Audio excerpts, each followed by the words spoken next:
Avez-vous déjà rêvé ou avez-vous déjà pensé à une de vos vieilles connaissances, puis juste quelques temps après, vous êtes tombé sur elle par hasard dans la rue? Quelle drôle de coïncidence quand même. Des choses comme ça arrivent tout le temps, mais il y a certaines coïncidences dont vous n'arriverez même pas à croire l'existence. Une émission de télé qui prédit le prochain président 15 ans avant son élection, un roman qui parle en détail du naufrage d'un navire avec des détails exactement pareils à la réalité, tout cela paraît improbable, mais c'est pourtant bel et bien arrivé. Avant de passer à la vidéo, n'oubliez pas de lâcher un gros like, de vous abonner si ce n'est pas déjà fait et d'activer la petite cloche. Si vous faites tout ça et que vous me le dites en commentaire, j'irai adorer votre commentaire. Restez jusqu'à la fin de la vidéo, je fais des dédiés à quelques abonnés chanceux. C'est Strawberry et c'est parti pour les 5 plus grosses coïncidences. Numéro 5, les Simpsons.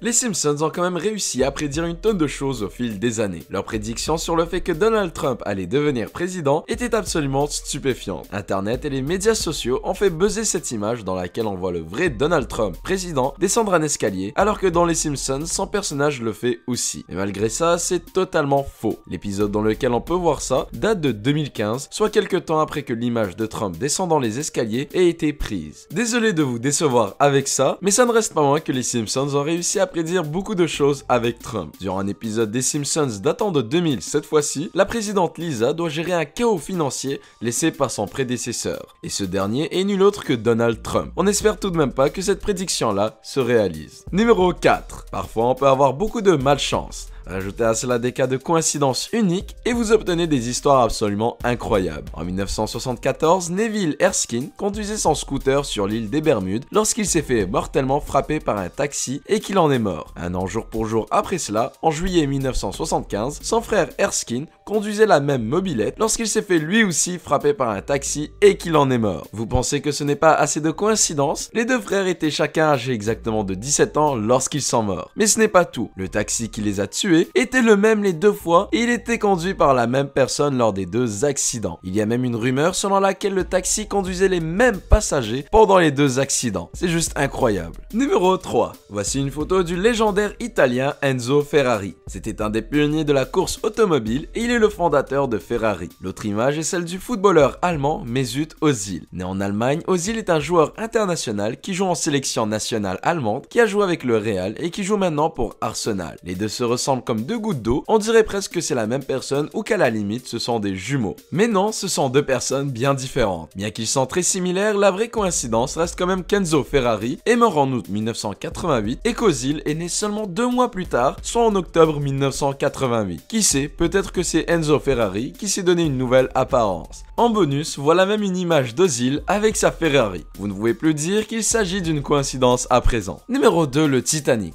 On connaît tous l'histoire du Titanic, inutile d'en reparler. Toutefois, il paraît que certaines personnes auraient su plusieurs choses sur le naufrage du Titanic avant que celui-ci n'ait lieu. Quoi donc? Eh bien en 1898, soit 14 ans avant que le Titanic ne fasse naufrage, un auteur américain, Morgan Robertson, avait écrit un livre intitulé Le naufrage du Titan. Dans son roman, il y a un gigantesque bateau décrit par tous comme insubmersible. Tout comme le Titanic, c'est en avril que le Titan frappera un iceberg géant et s'abîmera en mer. Il n'y a pas assez de canaux de sauvetage pour les survivants et beaucoup meurent noyés ou meurent à cause du froid. Ça fait énormément de coïncidences, mais on n'est toujours pas sûr s'il y avait deux passagers du nom de Jacques et Rose. Numéro 1, Kennedy et Lincoln. Les deux plus grands présidents américains de tous les temps sont John F. Kennedy et Abraham Lincoln. Qu'ont-ils en commun? Eh bien vous me répondrez sûrement que les deux se sont fait assassiner. Mais ça va plus loin que ça. Ils ont été élus au Congrès en 1846 et en 1946 respectivement. Ils ont tous deux été élus présidents en 1860 et 1960 respectivement. Lincoln a donné son plus fameux discours, celui de Gettysburg, en novembre 1863, alors que Kennedy a été assassiné en novembre 1963. Mais ça ne s'arrête pas là. Celui qui a succédé au président Lincoln après sa mort est un certain Andrew Johnson, qui est né en 1808, tandis que pour Kennedy, c'est Lyndon Johnson qui a pris sa place. Ce dernier est né en 1908. On a souvent comparé les deux présidents pour leurs bonnes actions, et ce, même si tout le temps ils ont été séparés par près d'un siècle. Merci d'avoir regardé cette vidéo jusqu'à la fin, j'espère qu'elle vous aura plu. Si c'est le cas, vous pouvez toujours lâcher un like, vous abonner et partager la vidéo à tous vos potes. Avant de passer au dédi, je rappelle que pour en recevoir une, il faut avoir liké la vidéo, activé la cloche des notifs et dire en commentaire que vous l'avez fait. N'oubliez pas que plus vous êtes actif sur la chaîne, plus vous augmentez vos chances de recevoir une dédi. Donc dédicace pour aujourd'hui à KM Fils, H. Hughes et Dark69 Suite. Continuez comme ça les potos, vous êtes au top. Moi je vous dis à une prochaine vidéo, ciao tout le monde.